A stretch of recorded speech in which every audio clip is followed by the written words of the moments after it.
In the summer of 1847, something so horrific unfolded in the quiet town of Culpeper, Virginia, that officials erased every trace, sealing records, destroying testimonies, and binding the few survivors to lifelong silence. In just 6 weeks, 27 people vanished without explanation. All that remained were cryptic symbols carved into trees, belongings arranged in eerie geometric formations, and 2 names murmured in dread: Ezekiel and Nathaniel Crow. Identical twins, both 27, who had returned after a decade away, armed with knowledge no God-fearing soul should ever possess. Now, thanks to courthouse documents that miraculously survived the devastating 1851 fire, we're finally able to uncover what happened that summer and why the government has kept the truth hidden for 175 years. What makes this case so chilling isn't just the horror, it's the silence. This happened in one of the most well-documented eras in American history, yet no trace remains in official archives. Back then, Culpeper was a flourishing farming town of about 800 people nestled between the Rappahannock River and the Blue Ridge Mountains. Founded in 1759, it thrived on its fertile land, producing tobacco, corn, and wheat. Life centered around Main Street, where business thrived under the shadow of a courthouse clock tower that had long stood as a symbol of order. The community was tightly bound, with generational families and mandatory church attendance at Culpeper Baptist, where Reverend Marcus Halloway had preached for over 20 years. Among the town's most esteemed families were the Crows. Their patriarch, Jeremiah Crow, ran the largest general store and owned vast farmlands. He and Rebecca Thorne, a Richmond aristocrat's daughter, had twin boys in 1820. From an early age, Ezekiel and Nathaniel were brilliant but unsettling. Ezekiel, the elder by minutes, was intense and cold, with piercing eyes and a permanent solemnity. Nathaniel was more sociable, even charming, though some sensed manipulation behind his grin. The boys communicated in whispers and seemed bound by a secret world of their own. Their intelligence stood out early. They absorbed not just the standard subjects, but also excelled in anatomy, natural philosophy, and experimental science. Their father dreamed of sending them to the University of Virginia. But in 1837, a scandal shattered that future. Sarah Wickham, a local farmer's 16-year-old daughter, was found dead in the woods, her body marked with symbols the town doctor couldn't identify. Some claimed they saw the Crow twins near the site, but no charges were filed. Within weeks, Jeremiah announced his sons would leave town to study with a distant relative in Boston. By May, they were gone, and for 10 years they vanished from the lives of everyone in Culpeper. Sparse letters came to their parents from northern cities, but their contents remained secret. The town moved on. New families arrived.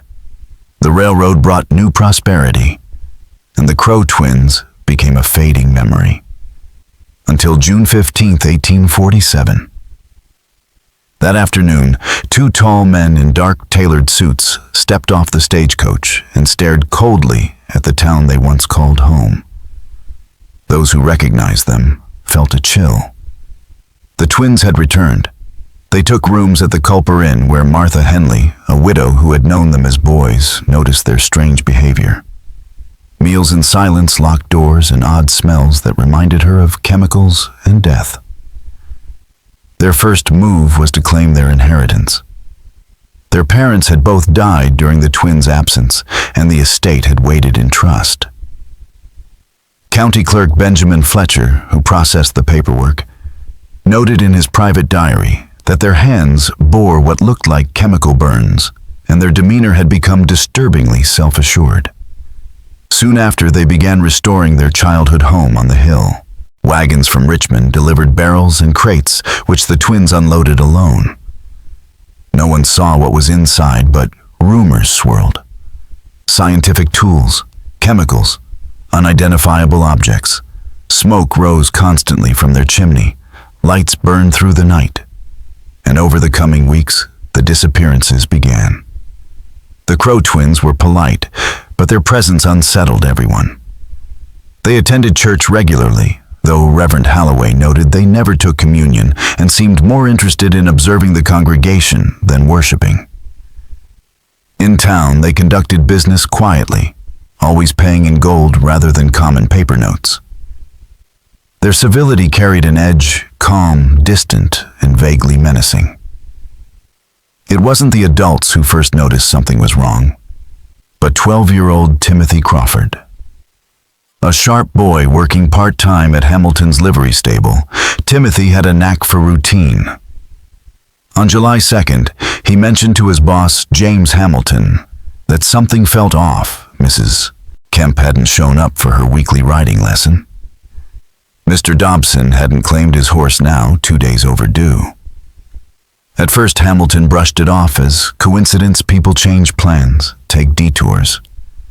But the absences kept piling up. The widow Patterson missed her weekly visit to the graveyard. Jacob Stone skipped his poker night, and Miss Brennan hadn't opened the school in days. These weren't the habits of unreliable folk. They were fixtures of the community suddenly gone. As Hamilton began to take Timothy's observations seriously, he approached Sheriff William Torres. The sheriff, practical and grounded, dismissed the concern at first. It was summer people traveled, visited family. But his confidence was shaken when his own deputy, Marcius Glenn, failed to report for duty on July 8th. Glenn, a former soldier, was known for his discipline. Torres went to his boarding house and found everything in order. Uniform-pressed service revolver, untouched, but Glenn himself was missing. The only clue was a piece of paper beneath the bed, marked with a strange charcoal symbol, a circle filled with interlocking triangles and alien markings. Though Torres didn't recognize it, the image filled him with a deep and inexplicable dread. He pocketed it quietly and began his rounds that evening with renewed focus. Main Street was unusually still. Stores that should have been open were shuttered. The sounds of everyday life had vanished. As he passed the Crow estate, Torres spotted two motionless figures, silhouetted in the upper windows, twin outlines watching the town below, perfectly still. A blink later, they were gone. But the lights continued to burn through the night. The next morning brought more alarming news. 3 guests at Mrs. Henley's Inn had vanished overnight, a merchant, a preacher, and a honeymooning couple. Their belongings remained, but they were gone. On each room's window frame, the same chilling symbol had been carved into the wood. Panic spread through Culpeper. Conversations grew hushed. People avoided walking alone. Sheriff Torres called an emergency meeting for July 12th at the Baptist Church. Nearly 200 residents packed the sanctuary, faces tight with fear. Reverend Halloway's opening prayer trembled with emotion. Torres presented what little he knew. 23 people missing, ages 16 to 68, from all walks of life. None had left notes or prepared to travel. Their homes, clothes, money, everything was untouched. It's like they simply vanished, Torres told the congregation. From the back, a voice broke the silence. "Sheriff, what about the Crow twins?" The room stirred. The twins return, and the town begins to unravel. Was it really just chance? Torres urged caution. "We can't go blaming folks without proof," he said. But his own doubts grew heavier with each passing day. Quietly, he had investigated.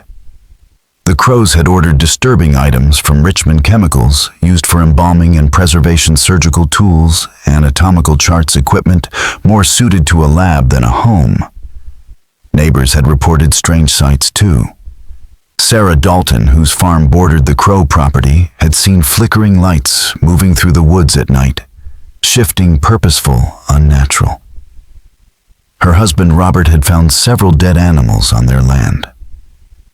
Whatever was happening in Culpeper was growing darker by the day, and all signs pointed back to the Crow twins. Deer, rabbits, and even livestock from neighboring farms were turning up dead.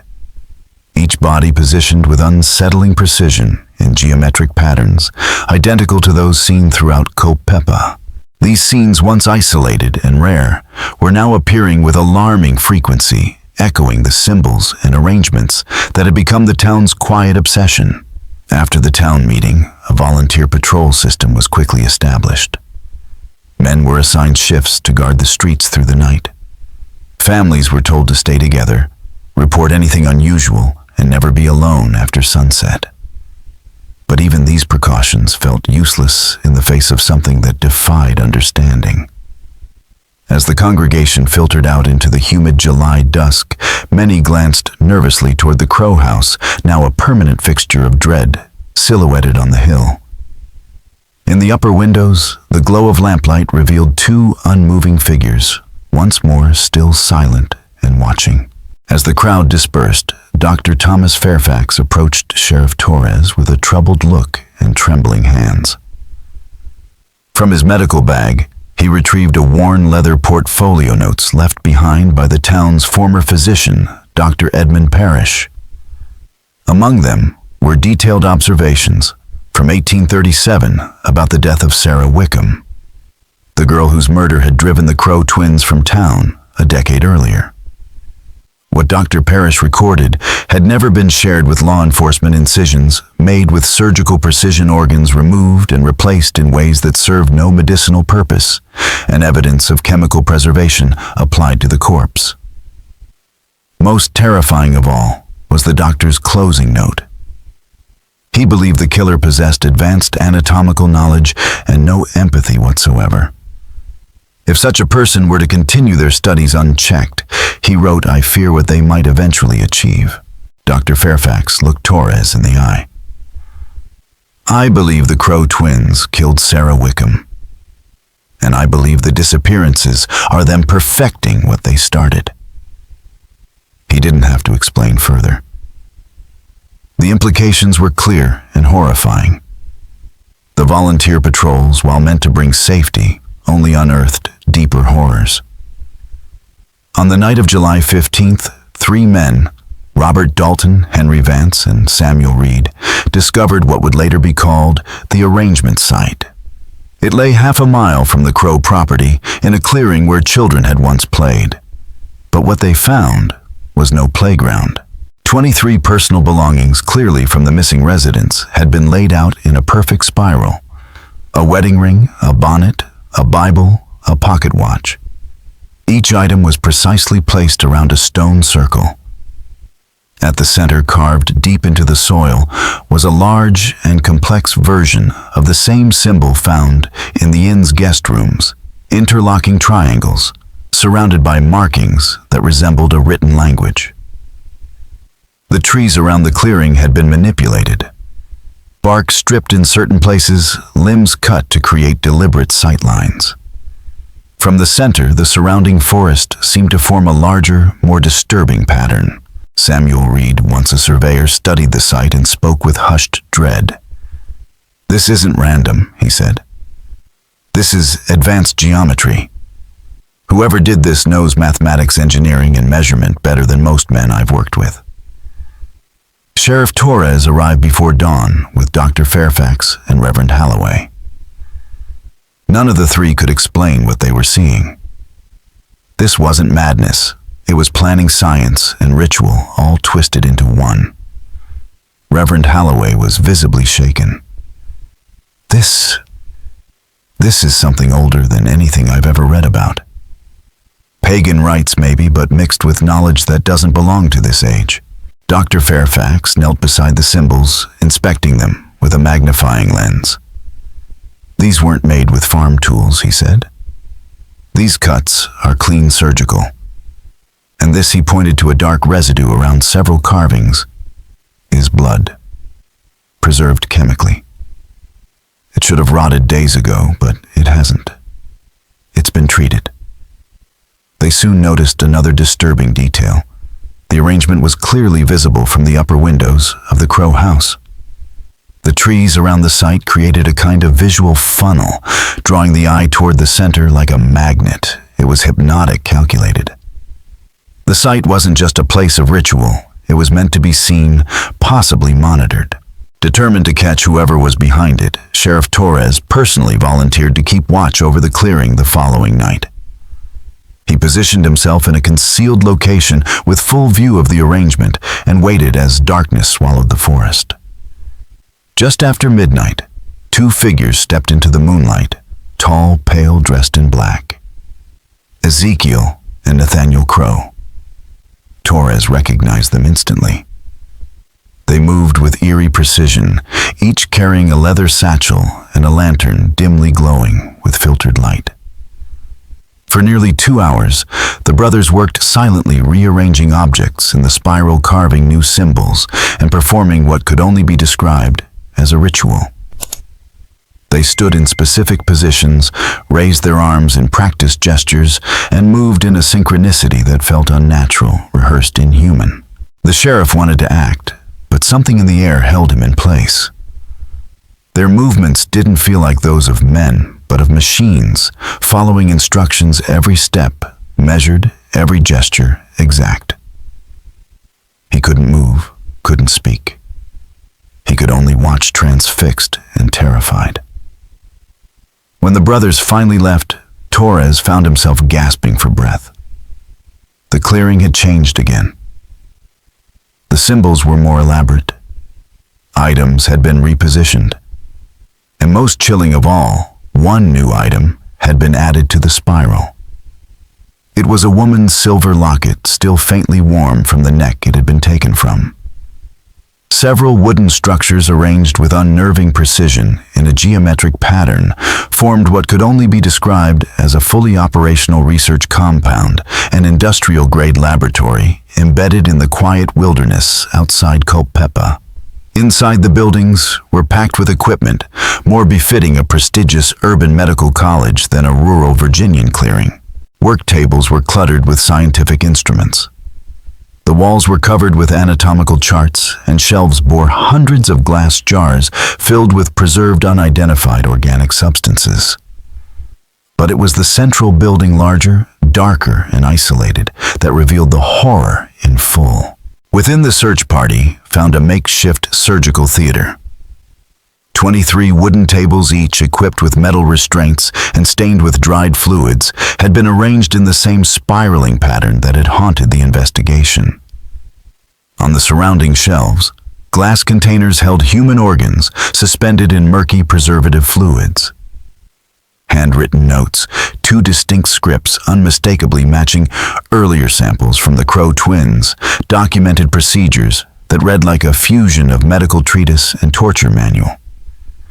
Dr. Fairfax, usually composed even in the face of injury and disease, vomited violently at the sight. "These aren't corpses," he said through clenched teeth. "These were living people. They were alive during these procedures." Sheriff Torres could hardly process the scale of the horror. The Crow twins hadn't simply murdered the missing townspeople, they had turned them into living test subjects in a grotesque campaign of scientific experimentation. Yet as horrific as what they found was the absence of what they didn't find was even worse. There were no bodies, no complete remains. 23 victims accounted for in blood restraints and preserved organs, but not a single corpse. And then came the sound they had all feared. Footsteps, steady, mechanical, perfectly synchronized, approaching from the forest. The Crow twins were returning. Torres signaled for his men to take defensive positions behind the buildings, though deep down he knew their concealment wouldn't hold. Dr. Fairfax, still pale and shaking, whispered urgently, "Sheriff, those notes. Some described chemical behavior modification. If they've perfected that." Torres motioned for silence. The figures emerged from the tree line. In the daylight, the twins were even more chilling than Torres remembered. Tall, gaunt, almost spectral in appearance. Their pale skin seemed to absorb light rather than reflect it. Their black suits were immaculate despite the forest terrain, and they moved in perfect, eerie synchronization like 2 halves of a single mind. But it was their eyes' cold gray void of emotion that truly disturbed. Ezekiel's voice rang out unnaturally loud and clear. "Sheriff Torres, Dr. Fairfax, gentlemen of Culper, we knew you would find this place. In fact, we guided you here." Nathaniel picked up the thread instantly. "Your investigation has been a valuable tool. You've helped us identify the final subjects we require. Your patterns were predictable, ideal for planning the final phase." Torres stepped out, revolver raised. "Where are they? The people you took, where are they?" The twins exchanged a look that might have been amusement if they had possessed anything resembling human empathy. Ezekiel gestured toward the surgical theater. "They served their purpose. Each contributed to our understanding of physiology, psychology, and the mechanisms of conscious control." "You're talking about murder, Doctor," Fairfax shouted. "About torture." Nathaniel tilted his head slightly. "Your emotional investment is understandable, Doctor, but scientifically irrelevant. Our subjects were selected with care, untraceable, unprotected by institutions capable of interference." Ezekiel's voice was calm, even proud. "Culpeper was ideal, isolated, trusting. Your sheriff's department provided no barrier. The town's structure was easily studied. Each subject's disappearance was executed without disruption to the overall community dynamic." Torres, stunned by the cold logic of it all, spat the word, "monsters." Nathaniel replied coolly, "Monsters imply chaos. Our work is order, methodical, logical. We followed the structure of formal research. We simply lacked the institutional fear of ethical constraints." Dr. Fairfax stepped forward, trembling with fury. "Where are the bodies?" The twins smiled in perfect harmony. Ezekiel turned and gestured towards several large glass containers that had until then gone unnoticed. "Waste not want, not," he said flatly. "Proper preservation of tissue allows extended experimentation. We've developed compounds that maintain viability far beyond traditional limits." Torres realized the truth. They hadn't just disposed of the victims, they had stored them, continued using them. Their research had never ended. Nathaniel pulled a leather-bound journal from his coat. "Our data is complete. We are now ready to publish. The academic community may lack vision, but validation is essential. And that's where you come in." Torres raised his gun higher. "I'll never help you." "Oh, but you will," Nathaniel replied smoothly, producing a small glass vial filled with a clear liquid. "This compound induces full compliance while preserving memory and awareness. Subjects remain conscious but lose the ability to resist. We used it extensively. It's cleaner than force." Dr. Fairfax's eyes widened with understanding. "That's how you did it. You didn't drag people from their homes, you turned them into willing participants." "Precisely," Ezekiel confirmed. "Compliance without damage, total control, no struggle, no resistance, just cooperation." Torres could barely breathe. Their plan was meticulous. Every step, every clue, every disappearance calculated. Then came the final blow. "There is, however, a complication," Nathaniel said with clinical detachment. "Our supply is low. The last batch of subjects lacked sufficient resilience for our final testing." Ezekiel's eyes locked onto Torres. "We need stronger minds. Law enforcement, medical professionals, individuals like you." The realization struck like a hammer. They had been led here, manipulated. The Crows hadn't discovered the investigation, they had orchestrated it. "You used us," Torres whispered. "Every move we made, every clue we followed, it was a path you created." Nathaniel smiled with a disturbing calm. "Correct. And now you've arrived. The final phase begins. You orchestrated everything to bring us here." Torres's accusation hung heavy in the smoky air. Naturally, the twins replied in perfect harmony. Their synchronized speech was more than eerie. It bypassed logic and struck something ancient and terrified in the subconscious. Yet amid the dread creeping through his bones, Torres spotted something vital.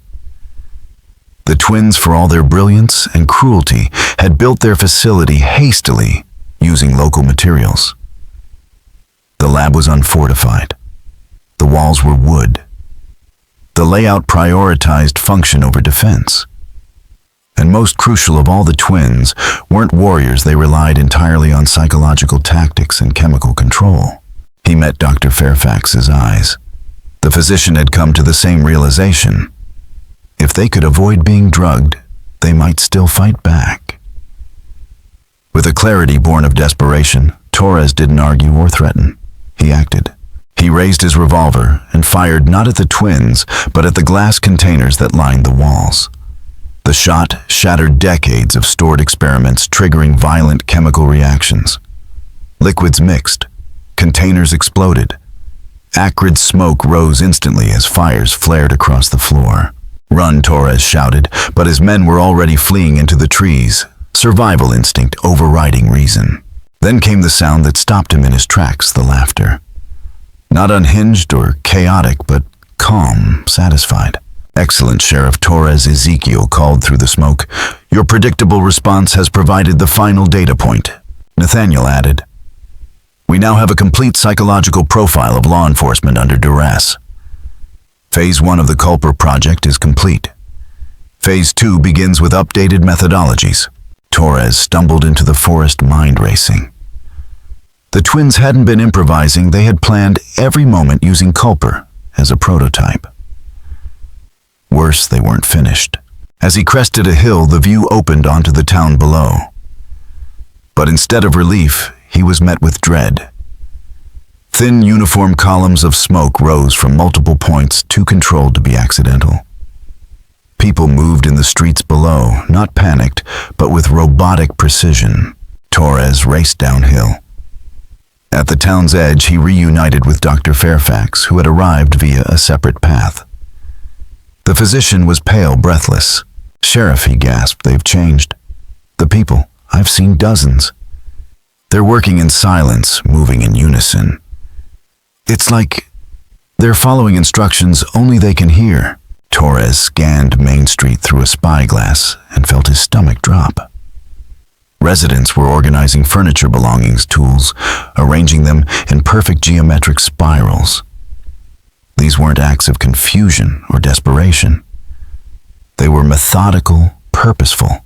Mrs. Henley and Reverend Halloway were working side by side. Samuel Reed, once horrified by the arrangement site, now directed people with mathematical precision. Even young Timothy Crawford was participating, expression blank, eyes distant. "They're not being forced," Torres whispered. "They believe this is their idea." Fairfax nodded grimly. "It's more advanced than compliance. They've altered decision-making, rewired core motivation. These people aren't drugged into submission. They're convinced." Worse still, the pattern was growing. The entire town was transforming into one giant sigil, buildings, repositioned streets cleared to form sightlines, belongings woven into a sprawling design that mirrored the earlier ritual site. Culpeper itself had become a diagram, a machine built from street souls and symbols. Then Fairfax pointed, the clock tower. Torres turned his spyglass to the town's highest point and froze. Two figures stood motionless at the top, Ezekiel and Nathaniel, observing everything. One held a surveyor's instrument calculating angles. The other scribbled notes into a journal. They were running the entire town like an experiment, and Culpeper had become a living lab. "They're scaling up," Fairfax said. "Refining methods, improving reach. If they succeed here, they'll move to larger populations, military bases, cities, government offices. This won't end in Culpeper." Torres felt the gravity of it. At what had started as a local investigation was now a matter of national survival. The twins weren't just serial killers or rogue scientists. They were methodically developing mass psychological manipulation, a formula to erase free will on a societal scale. And yet, there was hope. The behavior of the townspeople, while terrifying, was predictable. They followed patterns, tight formations, repeating tasks, synchronized movement. If those patterns could be mapped, disrupted, or mirrored, it might be possible to reverse or at least interrupt their control. Torres clenched his fists. If we understand the pattern, he said, maybe we can break it. Fairfax nodded. Or override it with something stronger. The twins had weaponized predictability. Now Torres would use it against them. They responded to the twins' influence like sleepwalkers, docile, precise, obedient. But crucially, they weren't armed and they showed no hostility toward outsiders. Their altered state seemed dependent on something external, something centralized. And Torres could see exactly what it was. The Crow twins were still in the clock tower, visible, active, projecting their influence, like conductors orchestrating a silent, mindless symphony. Dr. Fairfax, Torres said, voice low but urgent. What happens if we sever the connection between the twins and the townspeople? Could their control break down? The physician didn't answer immediately. He stared at the clock tower, then at the townspeople, watching their synchronized movements, the glazed serenity on their faces. Based on their lab notes, he finally replied, their chemical compounds appear to require regular reinforcement. If that input is interrupted, if the twins can't maintain the behavioral conditioning, the effects should begin to degrade. He didn't have to finish the thought. Both men understood the stakes. Their only chance of saving Culper rested on neutralizing the twins at the source. That meant confronting Ezekiel and Nathaniel Crow in their stronghold atop the courthouse tower. Torres checked his revolver. 4 rounds left. Not much, not enough, but it was all he had. He handed Fairfax their collected evidence and his personal notes. If I don't make it back, Torres said, someone has to warn the outside world. They can't be allowed to do this again. Sheriff Fairfax began. No. Torres cut him off. This is on me. I let them return.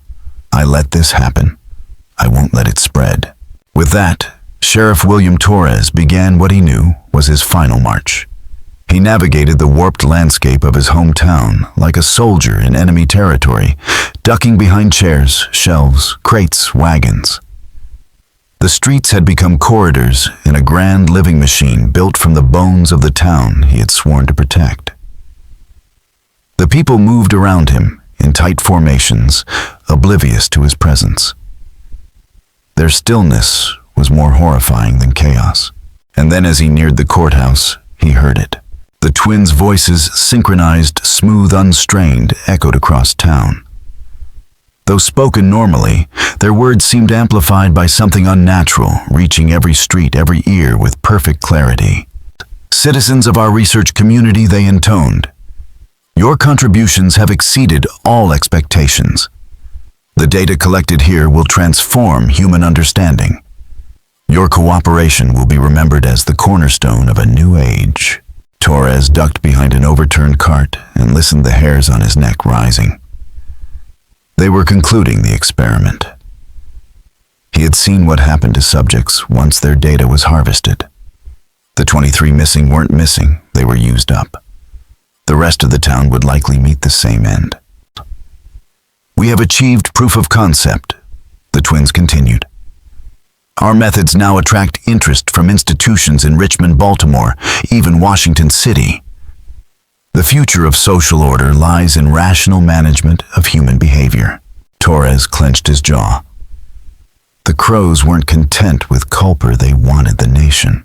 He moved forward quietly, scaling the courthouse's rear stairwell, the wood groaning softly beneath his boots. Each step brought him closer to the clock tower, to the 2 men whose genius had become something monstrous. He paused just below the belfry. Their voices continued to echo above him, but their attention was fixed on the town below, unaware that their final variable was climbing the steps behind them. In that moment, Torres understood Culper was not the end. It was the prototype, and he was the last uncontrolled subject in their experiment. The full weight of what Sheriff Torres had uncovered finally settled on him as he stepped into the shadow of the courthouse clock tower. The Crow twins hadn't just experimented on the people of Culpeper. They had engineered a method of mass control, a system that could be replicated, scaled and sold to those willing to wield absolute power. Politicians, generals, governments. The implication struck like a physical blow. The horror in Culper was just the beginning. At the top of the tower, he came face to face with Ezekiel and Nathaniel Crow one final time. Up close, the twins no longer looked human. Their skin had a waxy, embalmed texture, like something preserved in formaldehyde. Their movements were too smooth, too synchronized, too precise to belong to living men. Most chilling of all, they weren't surprised to see him. They had been waiting. "Sheriff Torres," they said together. "Without turning from the town below, you've arrived precisely on schedule. Your predictable behavior has proven invaluable." Torres raised his revolver. "It's over. You're under arrest for the murder of 23 citizens of Culpeper County." The twins finally turned, but their colorless eyes reflected no fear, only cold curiosity. They looked at him the way a surgeon might regard a cadaver on the table. "You still don't understand," Ezekiel said, with something that might have been condescension in a human voice. "We are beyond your primitive justice. We have transcended the limitations of ordinary consciousness." Nathaniel gestured toward the transformed town. "What you call murder, we call progress. What you see as crime is simply advancement through experimentation. Your moral framework is insufficient." Torres felt rage welling up, not just at the horror, but at their smug indifference to the lives they had destroyed. "You're not scientists," he said. "You're monsters. You torture and kill for entertainment and call it research." "A monsters," the twins echoed, as if turning the word over with detached interest. An emotional classification. "Tell us, Sheriff, how are our actions any different than those of military scientists or battlefield surgeons?" "The difference," Torres said, steady now, "is that real doctors try to heal. Soldiers protect the innocent. You killed people for your own gratification and tried to dress it up as something noble." The twins exchanged a glance, silent communication, as chilling as their words. When they turned back, the pity was gone. In its place was something colder. "Your limited perspective is unfortunate," Ezekiel said. "But you have served your purpose. Your behavior under pressure has completed our profile." Nathaniel pulled a small glass vial from his coat pocket, clear liquid, faintly luminous. "This refined compound will complete your transformation," he said. "You will experience the liberation of perfect objectivity." Torres knew what came next. They intended to inject him, convert him into another obedient subject. But instead of pleading or stalling, he acted. He fired. The revolver roared in the confines of the tower. Nathaniel Crow staggered back, a red bloom spreading across his shirt. He didn't scream. He didn't collapse. He stared at the wound with academic interest. "Fascinating," he said, his voice weakening but eerily calm. "The physiological response matches our previous trials." Ezekiel didn't panic. He began scribbling notes, recording his brother's vital signs with clinical detachment. Torres didn't hesitate. He fired again. Ezekiel took the shot in the chest. Just like Nathaniel, he observed the damage as if it were happening to someone else. The twins spoke one final time, their synchronization intact, even as their bodies failed. "Basuri, you have provided excellent final data. The psychological profile of law enforcement under extreme stress is now complete." As they collapsed together, dying in unison, Torres heard something that shattered the eerie silence, the confused murmurs of the townspeople below. The spell had broken. Dr. Fairfax had been right. The chemical control required reinforcement. With the twins dead, the influence dissolved. People staggered into the streets, blinking, whispering, crying. The coordinated rituals ceased. The blank faces turned to panic, then disbelief. Culpeper was waking up.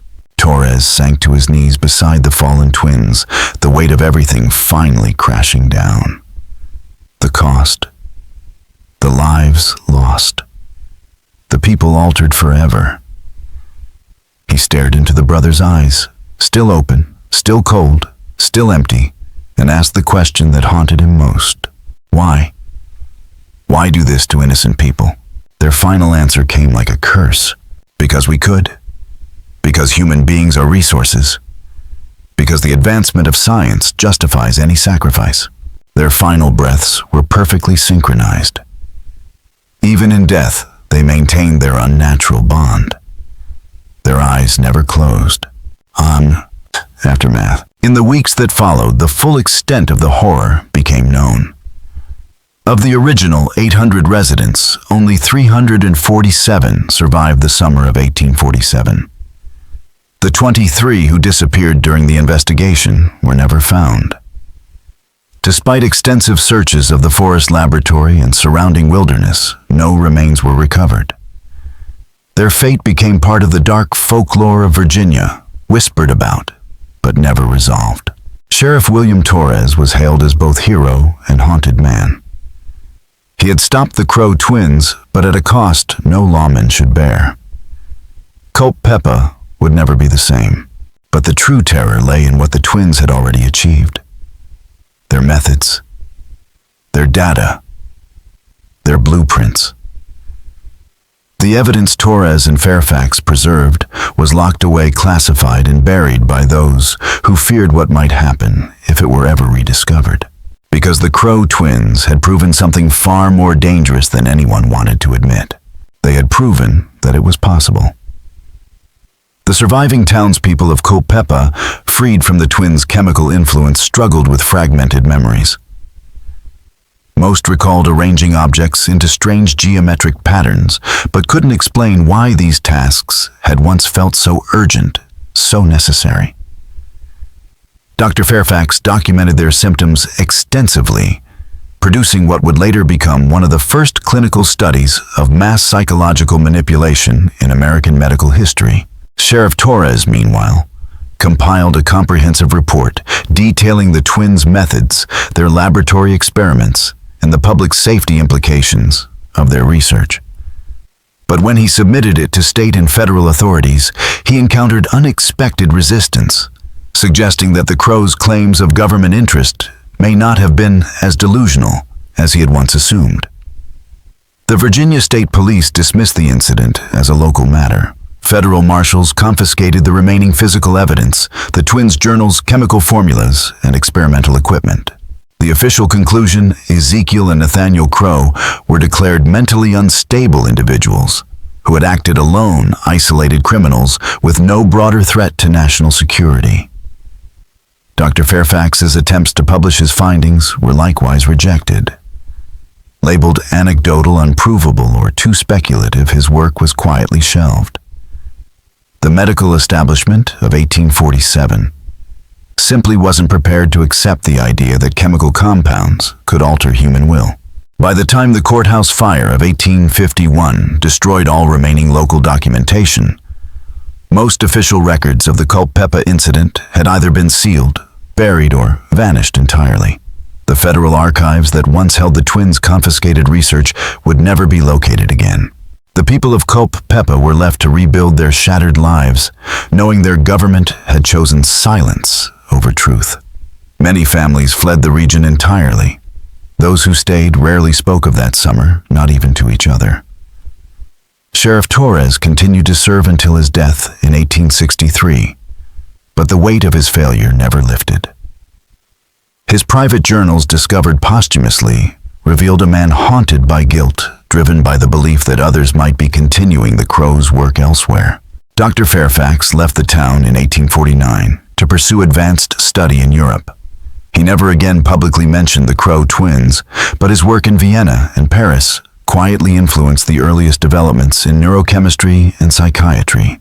Some believe the foundational theories of modern behavior modification can be traced in part to what he witnessed in Culpeper. Strangely, just days after Torres shot the twins atop the courthouse clock tower, the forest laboratory went up in flames. Investigators found nothing but ash and melted glass, no equipment, no remains. The fire had burned at temperatures far beyond what natural combustion could achieve. Someone had made sure the evidence was gone. Even now, local legends claim the twins' influence lingers. Hikers sometimes discover patterns of sticks, stones, and bones deep in the woods, arranged in spirals or triangles, eerily familiar to those who know the story. Most dismiss these as coincidences. But Dr. Fairfax's later correspondence tells a different story. While in Europe, he received reports from colleagues describing similar phenomena. Isolated communities displaying episodes of synchronized behavior, disappearances linked to geometric sites, and individuals with disturbing knowledge of psychology and chemical influence. If the crows were part of a wider network, one dedicated to human experimentation and behavior control, it would explain how two brothers from rural Virginia acquired knowledge far beyond the reach of any known university. The truth about the Crow twins. Their training, their methods, their endgame died with them that day in the clock tower. But the questions they raised remain unanswered. Can human will be chemically overwritten? Can entire communities be manipulated without their knowledge? And most disturbing of all, if it happened once, could it happen again? We may never know the full truth about what happened in Culpeper in the summer of 1847. Official records were sealed, eyewitnesses silenced, and evidence destroyed. But perhaps that's the most terrifying part. What else is being hidden? What do you think? Were the Crow twins acting alone, or were they part of something much larger? Let us know in the comments. And if you enjoyed this tale and want more historical horror stories, like it, don't forget to subscribe, tap the bell, and share this with someone who loves mysteries as much as you do. Because the truth is out there. And America has many more secrets hiding in the shadows of its past. See you in the next video. Thank you all very much for watching my video until the end. I sincerely appreciate it, and I look forward to seeing you in the next video.